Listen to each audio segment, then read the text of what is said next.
Welcome to Sherlock's Casebook, where every mystery has a story, and every story hides a secret. Step into the world of deduction, suspense, and untold cases of Sherlock Holmes. Are you ready to uncover the truth? The unsolvable crime. It was on a damp and fog-laden evening in October that I, Dr. John Watson, found myself once more in the familiar lodgings of 221B Baker Street. The air outside was thick with the scent of rain-drenched cobblestones and then the gas lamps along the street flickered in protest against the encroaching mist. Inside, the warm glow of the hearth cast long shadows upon the walls, and Sherlock Holmes sat in his habitual pose, leaning back in his chair, fingers steepled, beneath his chin, his eyes fixed upon the ceiling in quiet contemplation. "I presume, Watson, that you have read this morning's newspapers," he remarked without shifting his gaze. I sighed, setting down my hat. "I have, but unless they contain some astonishing medical breakthrough or the latest cricket scores, I fail to see what would interest me." Holmes gave a knowing smile and tossed a folded edition of the Times in my direction. "Then you have not yet encountered the rather intriguing matter of Lady Eleanor Bainbridge and her vanished emerald necklace." Curiosity piqued, I unfolded the paper and found the article in question. It detailed a most perplexing crime. The celebrated Bainbridge emerald, a necklace of extraordinary craftsmanship and inestimable value, has disappeared from the locked dressing-room of Lady Eleanor Bainbridge under the most baffling circumstances. Scotland Yard remains without a single viable lead. Inspector Lestrade has described the case as unlike any we have seen before. I glanced up. A common burglary, is it not? Surely jewels go missing in London every day. Holmes chuckled softly. "A common burglary? Hardly, my dear Watson. Consider the facts presented. Lady Eleanor's chamber was locked from within. No signs of forced entry, and no known visitor at the time of the theft. The necklace simply ceased to exist, it would seem." I frowned. "A mystery, certainly. But why should it interest you?" At that precise moment, the door burst open, and in strode none other than Inspector Lestrade himself, his expression one of deep consternation. "Holmes," he said breathlessly, "we need you at once. The Bainbridge case. It's taken a turn for the worse. Lady Eleanor was found dead in her chambers an hour ago." Holmes sprang to his feet, his keen eyes alight with sudden interest. "Ah, now that, Watson, makes things considerably more interesting. Come, we have work to do." And with that, the game was afoot. The case introduction. The hansom cab rattled through the rain-slicked streets of London, its wheels splashing through shallow puddles as it carried us toward Mayfair, where the esteemed Bainbridge estate stood in solemn grandeur. Holmes sat opposite me, his lean frame draped in his Inverness cape, his sharp features unreadable in the dim light of the gas lamps outside. Lestrade, seated beside me, looked grim, his fingers drumming anxiously upon his knee. "I take it there were no disturbances reported before Lady Eleanor's death?" Holmes inquired, his voice calm, yet edged with unmistakable curiosity. "None," Lestrade admitted. "She retired to her chambers at 10:30. The maid found her at 11, slumped in her chair, lifeless." Holmes gave a slight nod but offered no response. Instead, he gazed out at the passing city, his mind already miles ahead of us. Upon arrival, we found the Bainbridge residence cast in an eerie stillness. a butler, his face pale and drawn, ushered us inside without a word. The scent of burning candles and lavender still lingered in the grand hall, where a constable stood at attention. Lady Eleanor's chambers were as lavish as one might expect of aristocracy. A high-ceilinged room adorned with heavy drapes and ornate furnishings. Yet it was not the opulence that drew my gaze, but rather the unsettling sight before us. Lady Eleanor Bainbridge sat in an armchair near the fireplace, her expression eerily serene, as if she had drifted into death without struggle. A teacup lay shattered at her feet. The glow of the dying embers flickered against her lifeless face. Holmes wasted no time, moving swiftly to examine the body. He leaned in, sniffing the rim of the teacup before running a gloved finger along the inside of the porcelain. He then turned his attention to her hands, lifting one delicately before letting it fall limp. "No sign of a struggle," I murmured. "Perhaps heart failure." "Perhaps," Holmes echoed, though his tone suggested he entertained a very different theory. I watched as his eyes swept the room, taking in every minute detail. The dishevelled writing desk, the unopened jewellery case, the drapes drawn tightly shut. His gaze lingered on the fireplace for a moment before he strode toward it, retrieving a half-burned scrap of paper from the grate. He examined it closely, but whatever message had once been inscribed upon it was lost to the flames. "Inspector," Holmes finally said, straightening, "have the servants been questioned?" Lestrade nodded. All claimed to have seen nothing. No visitors, no disturbances, and yet... He hesitated. "There's something else. Her ladyship's emerald necklace, the very one reported stolen, was found resting on her dressing table." Holmes turned sharply. "Returned, you say?" As if the thief had second thoughts. Holmes steepled his fingers, his eyes gleaming with intrigue, or as if the necklace was never truly stolen to begin with. I felt a chill pass over me. This was no ordinary case. Holmes glanced at me with a knowing smile. "Watson, I believe we have stepped into a most elaborate deception. Come, the night is young, and our work has only just begun." Early investigation, the discovery of the emerald necklace resting innocently on Lady Eleanor's dressing table, had set the case upon an altogether stranger path. If it had truly been stolen, why had it been returned?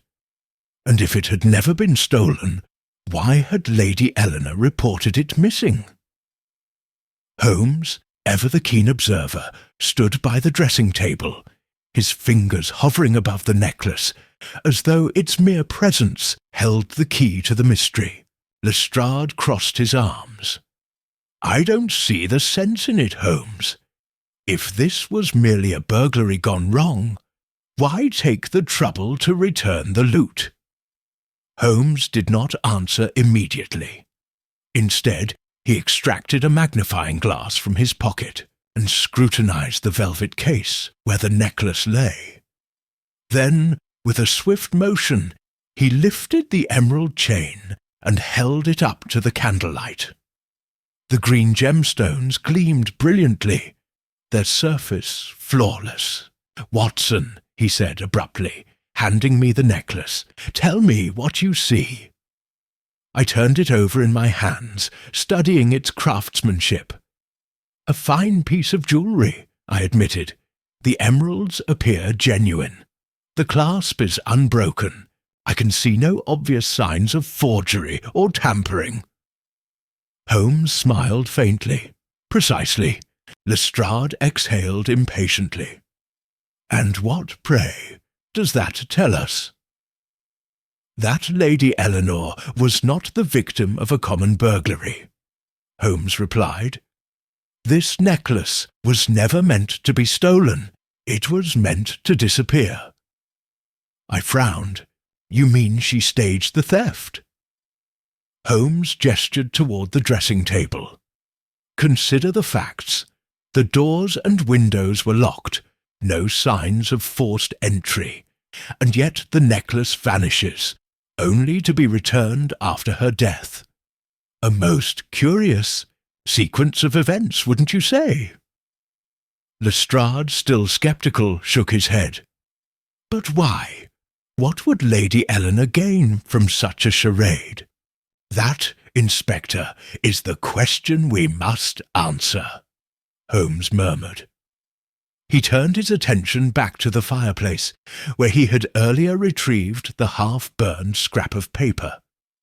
With great care, he unfolded it once more, though its message remained indecipherable.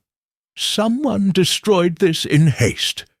What truth did it contain that was worth erasing? Holmes glanced around the room once more, then suddenly walked to the writing desk, where an ink blotter and quill still lay untouched. He picked up a sheet of paper and held it at an angle to the light, examining the faint indentations left behind from previous writings. "Ah," he murmured, his lips curling in satisfaction. "Watson, take a pencil and lightly shade over this paper." I did as instructed, carefully running the graphite over the page. Slowly, faint words began to emerge from the pressure marks beneath. The message, though incomplete, sent a shiver through me. "Meet me at once. Time is—" The rest was lost. Holmes tapped a finger against his lips. Intriguing. Someone attempted to reach Lady Eleanor in great urgency. But who? And why? At that moment, a knock sounded at the door, and the butler hesitated before stepping inside. He looked uneasy, his gaze shifting nervously between Lestrade and Holmes. "A visitor has arrived, sir," he announced. "A gentleman who insists on speaking with you at once. He says it concerns Lady Eleanor." Holmes turned to Lestrade with a glint in his eye. "Well, Inspector, it appears we have our first suspect." With that, he strode toward the door, ready to meet the mysterious visitor who might hold the answers we sought. First suspects and misdirection. The drawing-room of the Bainbridge estate was dimly lit, the heavy drapes drawn tightly against the chill of the October night. A single gas lamp flickered on the far wall, casting restless shadows across the Persian rug. The visitor, a tall, gaunt gentleman with an angular face and deep-set eyes, stood near the fireplace, his fingers drumming against the mantelpiece. Holmes regarded him with interest, his gaze sweeping over the man's well-tailored, though slightly dishevelled, evening attire. The visitor's air of nervous tension did not escape him. "Mr. Holmes," the man said, his voice taut, "my name is Reginald Lockwood.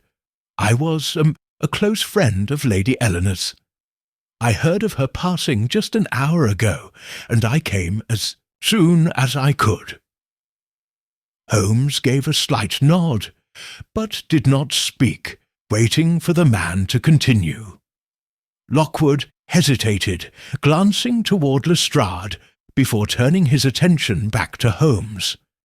"I do not wish to interfere with the investigation, but I must know. Was it murder?" Lestrade's brow furrowed. "And what makes you so certain it wasn't natural causes, Mr. Lockwood?" The man hesitated again, then exhaled sharply. "Because Lady Eleanor was afraid," he said, his voice low. "She confided in me just 2 nights ago that she believed she was being watched. She was convinced someone meant her harm." Holmes' interest sharpened. "Did she say who she suspected?" Lockwood shook his head. No, she was vague, evasive, but she told me that if anything were to happen to her, I should seek you out." Holmes tapped a thoughtful finger against his chin. "Did she give any indication as to why she feared for her life?" Lockwood hesitated once more, then reached into his coat and retrieved a small envelope. "This arrived at my residence this morning," he said, handing it to Holmes. "I didn't recognize the handwriting, but the message was clear enough." Holmes opened the envelope and withdrew a single sheet of paper. The note, written in hurried script, read, "You are in grave danger. Leave London at once. Trust no one." There was no signature. Watson and Lestrade exchanged uneasy glances. Holmes, however, merely studied the paper, turning it over in his fingers as if seeking some hidden truth within its fibres. "Curious," he murmured. "Mr. Lockwood, did you receive any similar warnings before today?"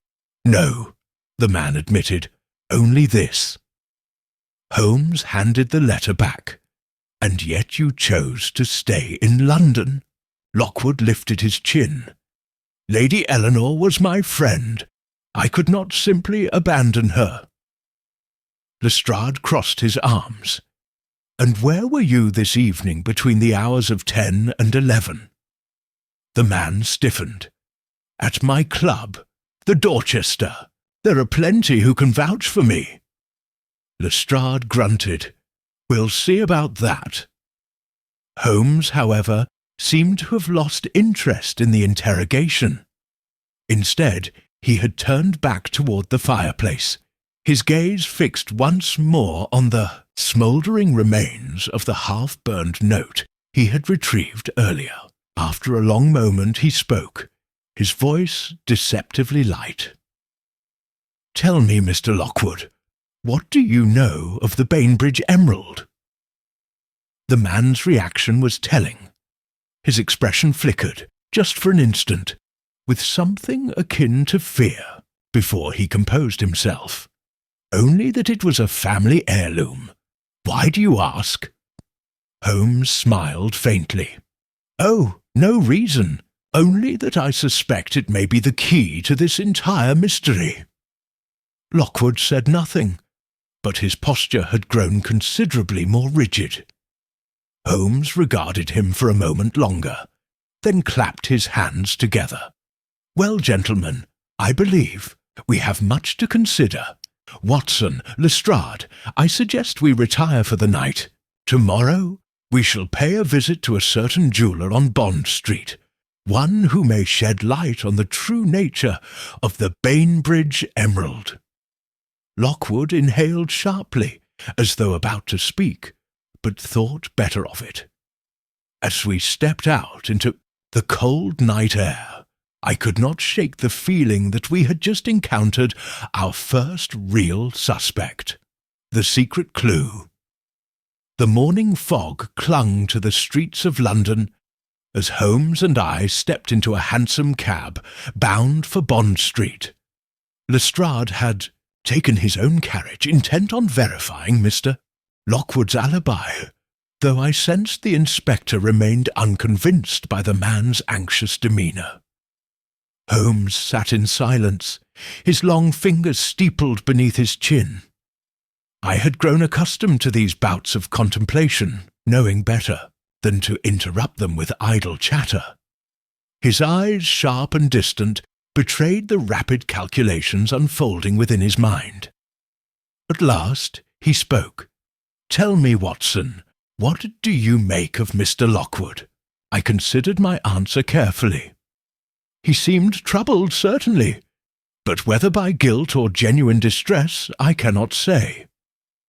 Holmes nodded approvingly. "An astute observation. A guilty man often wears the same face as an anxious one. But his reaction to the mention of the Bainbridge emerald, that, my dear Watson, was most telling." Before I could respond, the cab jerked to a stop before a modest but elegant jeweller's shop. The name Harrington & Co. was displayed in gold, lettering above the window, behind which an array of gleaming gemstones sparkled in the morning light. A small bell chimed as we stepped inside. The scent of polished wood and velvet-lined cases filled the air. A bespectacled gentleman emerged from behind the counter, his thin frame stiff with curiosity. "Mr. Harrington, I presume?" Holmes inquired. The jeweller adjusted his spectacles. "Indeed. How may I assist you, sir?" Holmes produced a calling card from his pocket and slid it across the counter. "We have come regarding a rather unique piece, the Bainbridge emerald." A flicker of recognition passed over the jeweller's face. "Ah, yes, a most exquisite piece. I had the privilege of examining it not long ago." Holmes's expression sharpened. "Examining it? In what capacity?" The jeweller hesitated, then lowered his voice. "Lady Eleanor herself brought it to me a fortnight ago. She wished to have it authenticated." I exchanged a glance with Holmes. "Authenticated?" I repeated. "Did she suspect it was a forgery?" Harrington nodded gravely. "It was indeed a forgery, Dr. Watson. A masterful one, I might add, but a counterfeit nonetheless."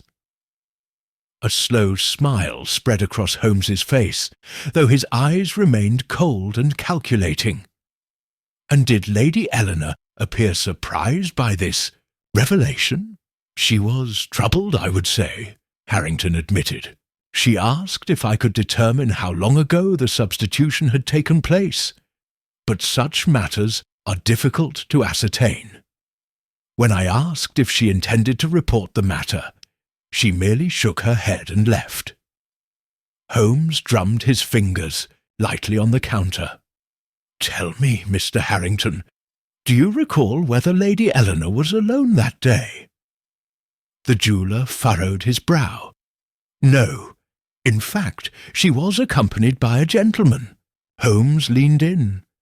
"And would you be able to identify him?" Harrington hesitated, then sighed.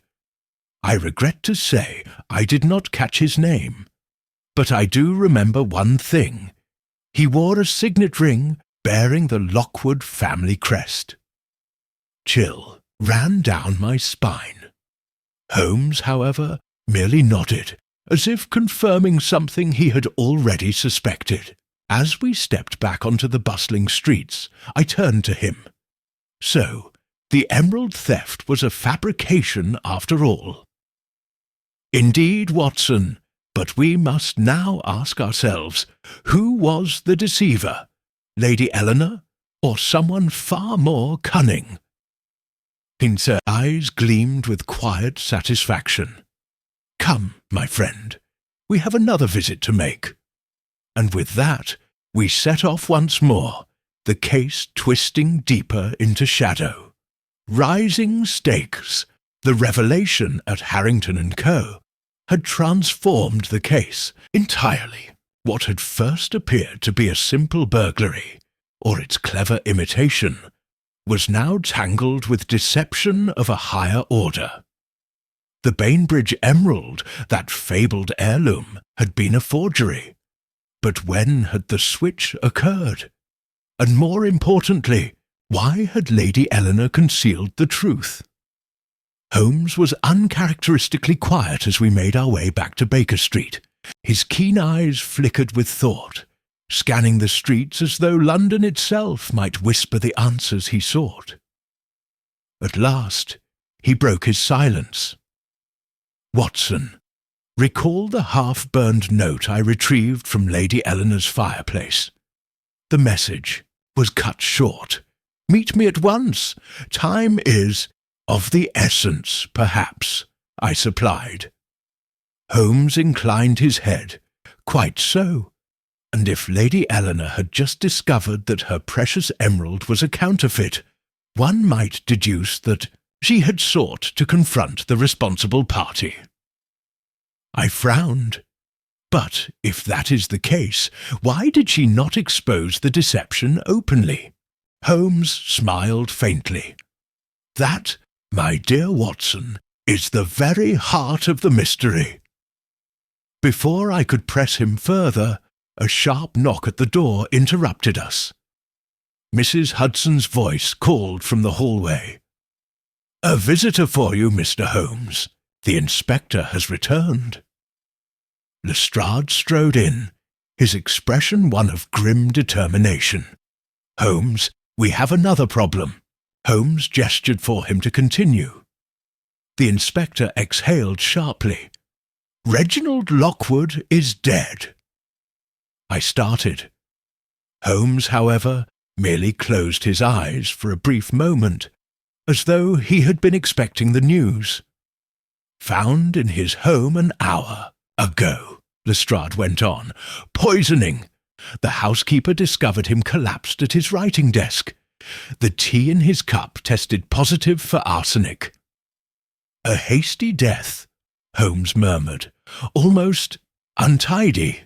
Lestrade shot him a sharp look. "Untidy? I'd say it's rather final." Holmes shook his head. "No, Inspector. This is not the work of a careful planner. This is the desperate hand of someone whose control over the game is slipping." I swallowed hard. "Then we are dealing with a murderer who acts not out of calculation, but out of fear." Holmes turned to Lestrade.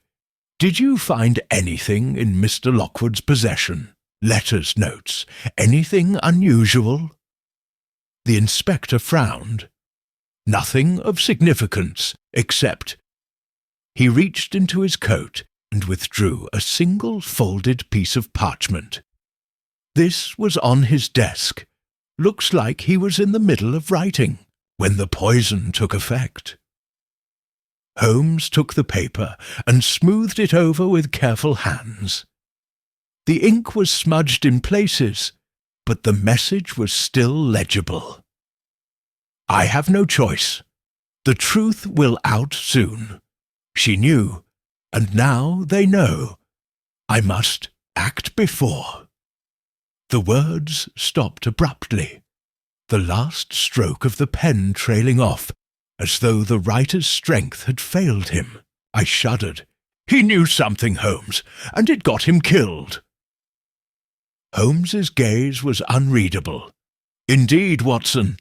And now we must determine whether Lockwood was the conspirator or the victim." Lestrade exhaled. "I assume you have a next step in mind." Holmes tapped a finger against his temple. "Inspector, have your men searched Lockwood's residence again, this time with special attention to his correspondences? I have a suspicion there is more to be found." Lestrade nodded and left at once. I turned to Holmes, who was already reaching for his coat. "And where are we off to?" I asked. Holmes smiled thinly. "To pay our respects, Watson." "To whom?" "To the late Lady Eleanor Bainbridge." And with that, we stepped into the fog-bound streets once more, the mystery spiralling ever deeper into darkness. Holmes's strategic play. The chill of the London evening clung to us as we arrived at the Bainbridge estate. A solitary lamp flickered by the entrance, casting long shadows over the grand facade. The butler, a thin, elderly man with sunken eyes, answered the door and led us into the dimly lit drawing-room.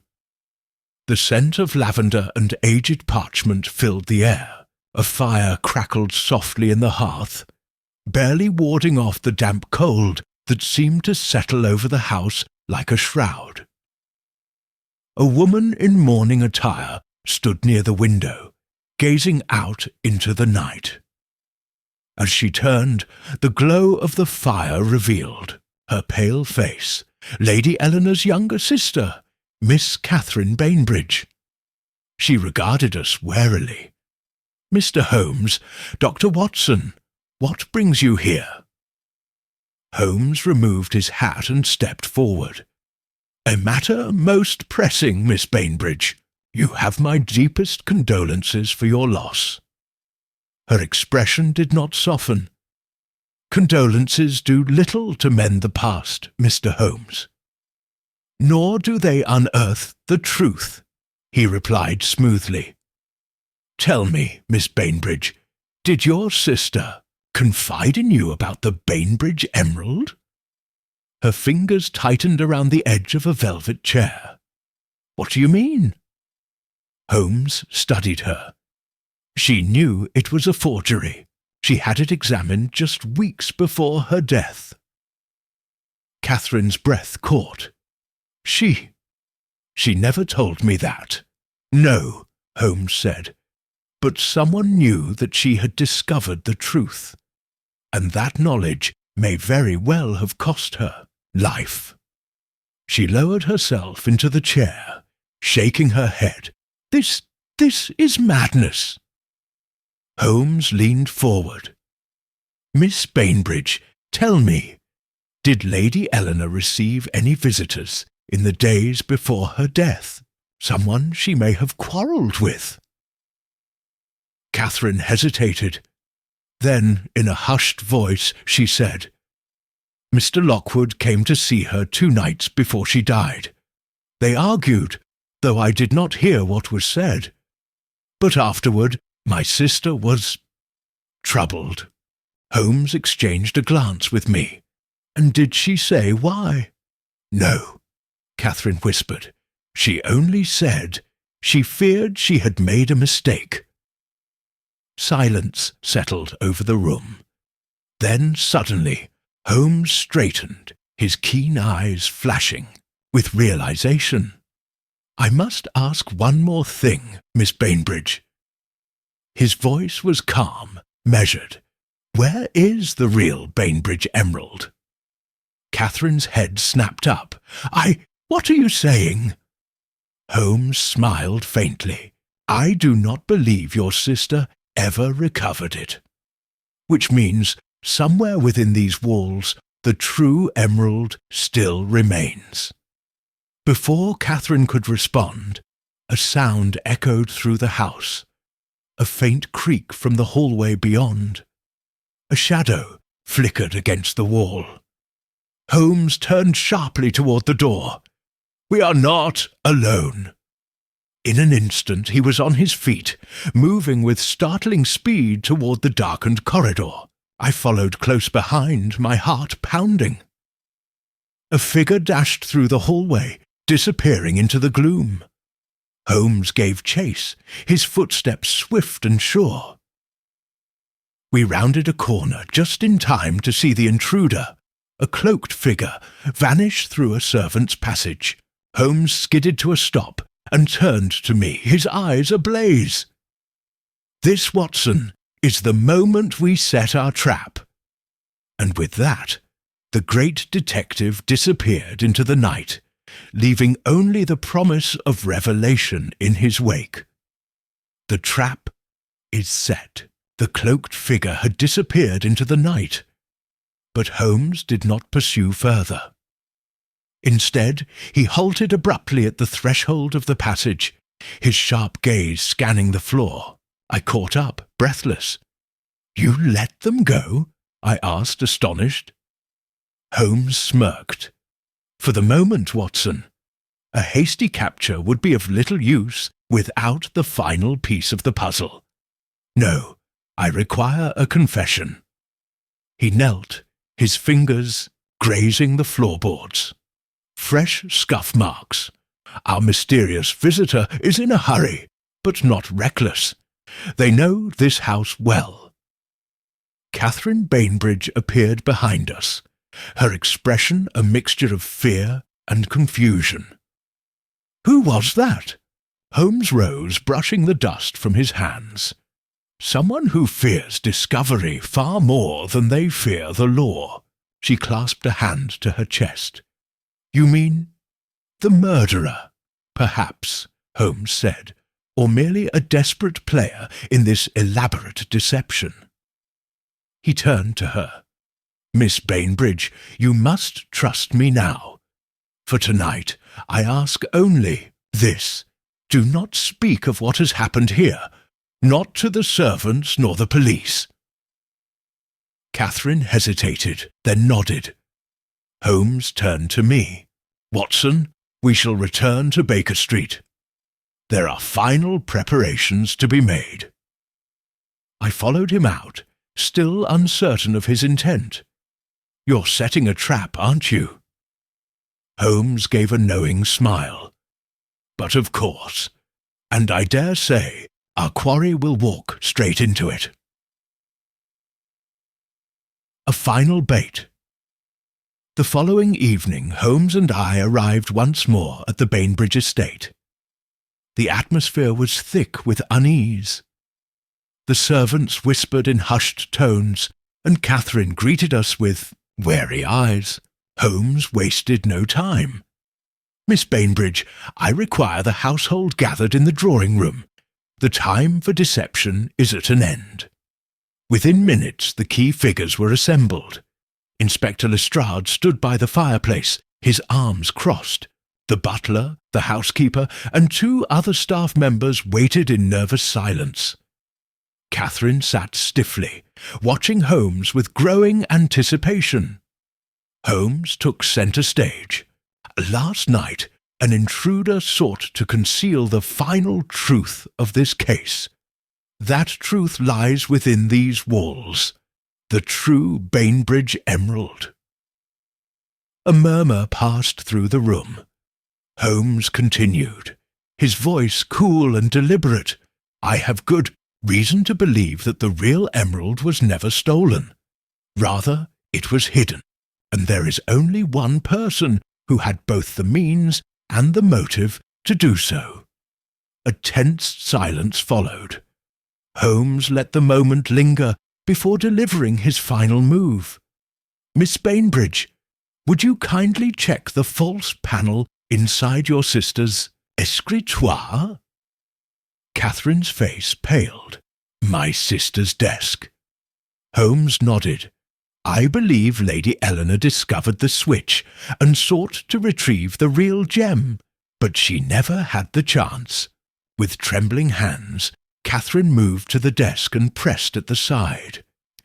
A soft click sounded, and a hidden compartment slid open. A sharp gasp escaped her lips. There, nestled in velvet, was the unmistakable gleam of the true Bainbridge emerald. The room erupted into chaos. Lestrade stepped forward at once, his eyes narrowing. Holmes raised a hand for silence. "And now, the final question. Who placed it there?" His piercing gaze swept the room. Then he said with quiet certainty, "The one who had the most to lose." A figure stiffened. Holmes turned toward them. The game was over. The reveal. A heavy silence filled the drawing-room. All eyes darted between Holmes and the hidden compartment where the true Bainbridge emerald now lay in plain sight. Lestrade took a cautious step forward, his hand hovering near his coat pocket, where I suspected he had concealed a pair of handcuffs. Holmes did not immediately name the culprit. Instead, he let the tension coil tighter, his gaze flicking from one face to another, assessing reactions with the precision of a surgeon wielding a scalpel. Then, with quiet certainty, he turned to the butler, Mr. Alastair Pierce. "You have been most accommodating throughout this investigation, Mr. Pierce," Holmes said smoothly. "And yet, it is precisely that willingness to assist that now incriminates you." The butler's face remained impassive. "Mr. Holmes, I fail to see how I—" Holmes raised a hand. "A moment, if you please. You see, it was not only last night's intruder who drew my attention, but also an absence. that spoke louder than presence. When the figure fled through the servants' passage, you were notably missing from your usual duties. A curious thing for a man of such discipline. Catherine Bainbridge gasped. "Mr. Pierce," Holmes continued. "Furthermore, you have been in service to this family for nearly 3 decades. You alone would have intimate knowledge of Lady Eleanor's affairs, her habits, and most importantly, her secrets." Pierce's lips tightened, but he said nothing. Holmes stepped forward. "The true emerald was never meant to be stolen, was it? It was hidden for safekeeping, perhaps years ago, in that very desk. But when Lady Eleanor began suspecting something amiss, she sought to retrieve it, and she confided in Reginald Lockwood." Lestrade's expression darkened. "And that's why Lockwood was poisoned?" Holmes nodded. "Precisely. Lockwood was an opportunist, but he wasn't the mastermind. He must have known something of the emerald's location, and when he realized the full extent of the deception, he planned to act. But our culprit couldn't allow that. Poison was the simplest solution." A flicker of something passed over the butler's face.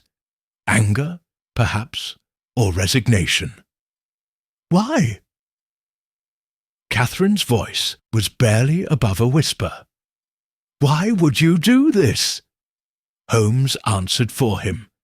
"Because the emerald was never meant to be found, and once your sister started digging into its whereabouts, she sealed her fate." He exhaled softly. "Lady Eleanor did not die of illness, Miss Bainbridge. She was murdered." A collective gasp filled the room. Pierce's facade cracked at last. His hands clenched at his sides, his voice now low and bitter. "She was going to ruin everything. She had no right." Lestrade stepped forward, seizing him by the arm. "That's enough." Holmes regarded the man with something akin to pity. "You orchestrated an elaborate lie, Mr. Pierce. You had access to the emerald, to Lady Eleanor's trust. And when she discovered the truth, you silenced her. When Lockwood became a threat, you silenced him too. But deception, like any performance, can only last so long." The butler sagged in Lestrade's grip, the fight draining from him. "I only did what was necessary." Lestrade wasted no time snapping the handcuffs into place. "Alastair Pierce, you are under arrest for the murders of Lady Eleanor Bainbridge and Reginald Lockwood." The butler did not struggle as he was led away. The room remained heavy with the weight of revelation. Catherine turned to Holmes, her voice shaking. She trusted him all these years. Holmes offered a solemn nod. "Trust, Miss Bainbridge, is a fragile thing, and those who abuse it often find their treachery exposed in time." The case was closed, but as we stepped out into the cold London air, I knew Holmes was already turning his mind to the next puzzle, his thirst for truth never quenched. The aftermath. The fog of London hung low as Holmes and I stepped out of the Bainbridge estate. The evening had been long, and though the case had reached its conclusion, the weight of revelation still lingered in the air. Catherine Bainbridge stood in the doorway, arms wrapped around herself as if to ward off an unseen chill. "What happens now?" she asked, her voice weary. Lestrade, who had just finished overseeing Pierce's transport to Scotland Yard, adjusted his coat. "Pierce will face trial, and with the evidence stacked against him, I suspect the courts will see justice done." Holmes glanced at Catherine, his sharp gaze softening slightly. "And you, Miss Bainbridge, must see to the future of your family's estate. It is not wealth or titles that define a legacy, but the integrity of those who uphold it." She gave a small, tired nod. "Thank you, Mr. Holmes. I don't know what would have happened if you hadn't come."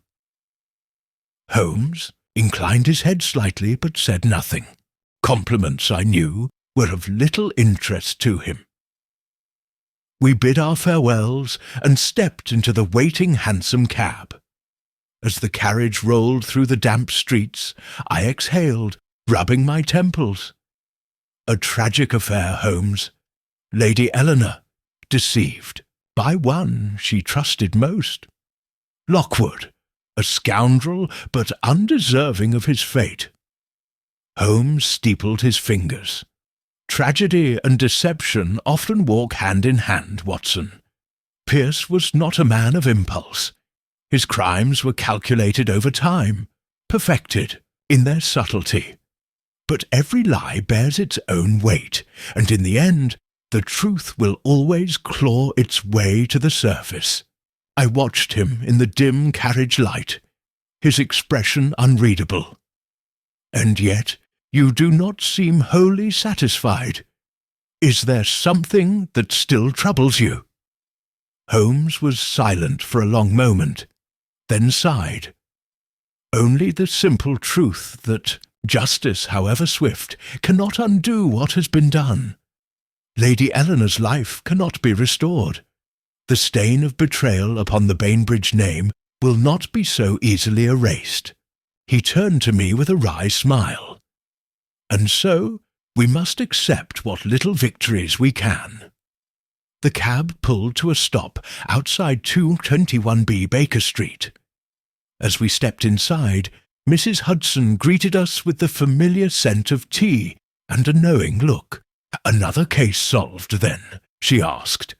Holmes merely removed his coat and settled into his chair by the fire. "Merely another mystery untangled, Mrs. Hudson." I took my usual seat, watching as he reached for his pipe.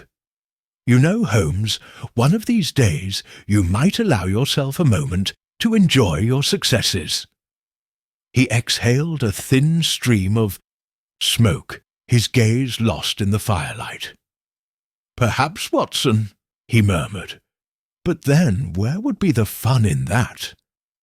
And with that, the great detective lapsed into silence, already lost in thought, awaiting the next mystery to challenge his unparalleled mind.